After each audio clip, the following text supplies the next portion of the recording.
আসসালামু আলাইকুম everyone, welcome back to my channel. আপনারা সবাই কেমন আছেন? আলহামদুলিল্লাহ আমি ভালো আছি। আপনাদেরকে আজকে আমি গরুর মাংস শর্টকাট উপায় কিভাবে রান্না করা যায় ওই রেসিপিটা দেখাবো, শেয়ার করব। তো এখন আমি কড়াই চুলায় দিয়ে দিছি, পরিমাণ মতো তেল দিয়ে দিছি। এখন গরম মশলা দিয়ে দিলাম, আর পেঁয়াজ বাটা 2 টেবিল চামচ দিয়ে দিলাম, হাত দিয়ে দিলাম। আদা রসুন একসাথে বাটা দিয়ে দিলাম 1.5 টেবিল চামচ। এখন এটাকে একটু নেড়ে দিব। এটাকে আদা রসুন আর পেঁয়াজের এটাকে একটু হালকা ভাজা দিয়ে নিব, কাঁচা স্মেলটা যাওয়া পর্যন্ত।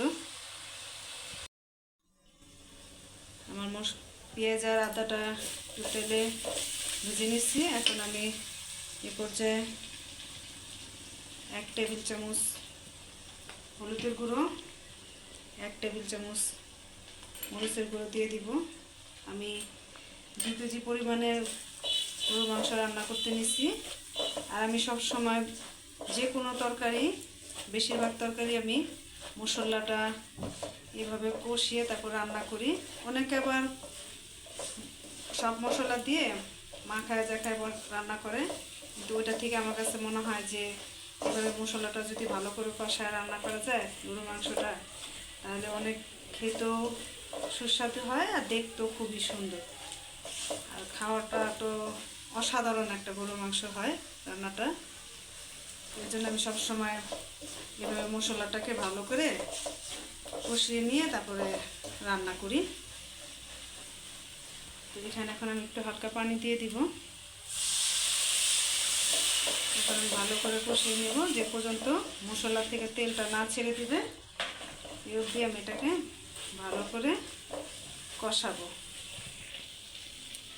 আমি তেলে মশলাগুলো ভেজে নিয়েছি। এখন পরিমাণ মতো আমি লবণ দিয়ে দিলাম, আর দিয়ে দিচ্ছি এখানে 1 চা চামচ ধনিয়ার গুঁড়া, 1 চা চামচ জিরার গুঁড়া। এখানে আবার একটু আমি হালকা পানি এড করে দিব।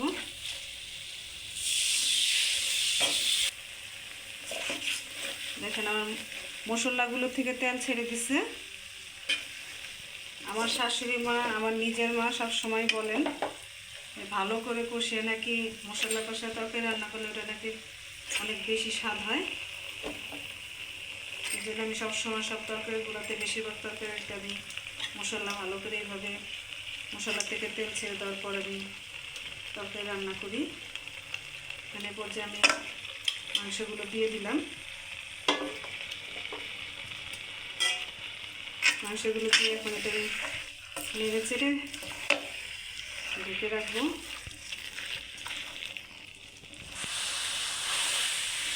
মাংসগুলোর মধ্যে মশলা নাড়াচাড়া দিয়ে আমি মাখিয়ে নিচ্ছি, মানে কষানো হয়েছে। এখন এই পর্যায়টাকে আমি প্রেশার কুকারে দিয়ে দিব। যারা আমার রেগুলার ভিডিও দেখেন তারা হয়তো বা দেখবেন যে আমি বেশিরভাগ সময় চটজলদি খাবার রান্না করার প্রেশার কুকার ব্যবহার করি, কিংবা রাইস কুকারের উপরে কোনো কিছু সিদ্ধ করার থাকলে ওগুলো সিদ্ধ করি। কেননা আজকাল তো আমাদের বেশিরভাগ বাসায় দেখা যায় সিলিন্ডার গ্যাস ব্যবহার করি আমরা। সেই ক্ষেত্রে আমরা এইভাবে করলে আমাদের এটা সাশ্রয় হয়। এই জন্য আমি বেশিরভাগ জিনিস এইভাবে তৈরি করি, রান্না করে থাকি। আপনাদের কার কার বাসায় আমার মতো গ্যাস সিলিন্ডার ব্যবহার করেন কমেন্টে জানাবেন।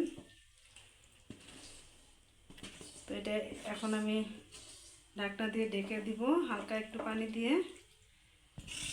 আমি এটা একটা শীষ তোলা পর্যন্ত চুলায় রাখবো।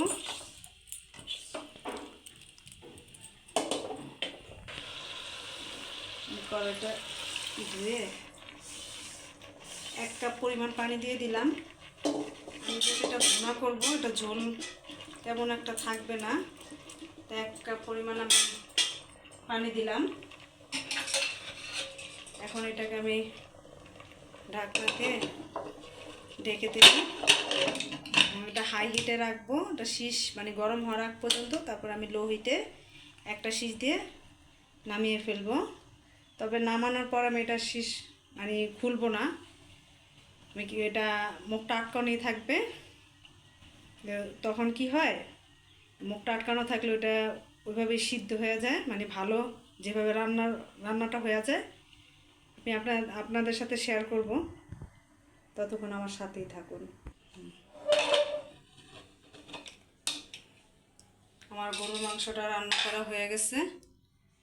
আমি এখন এটাকে চুলার থেকে নামিয়ে ফেলবো।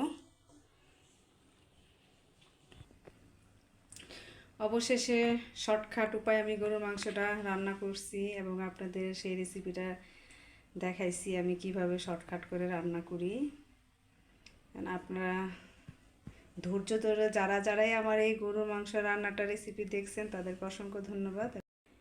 আমার পেজটাকে একটা ফলো দিয়ে দিবেন ফেসবুক পেজ থেকে দেখে থাকলে, আর ইউটিউব চ্যানেল থেকে দেখলে একটা লাইক দিয়ে দিবেন, আর অন্যকে দেখার জন্য একটা শেয়ার দিয়ে দিবেন, আর আমার চ্যানেলটাকে একটা সাবস্ক্রাইব করে দিবেন। ভালো লাগলে আমাকে কমেন্টে জানাবেন। আজকের মতো এখানেই বিদায় নিলাম।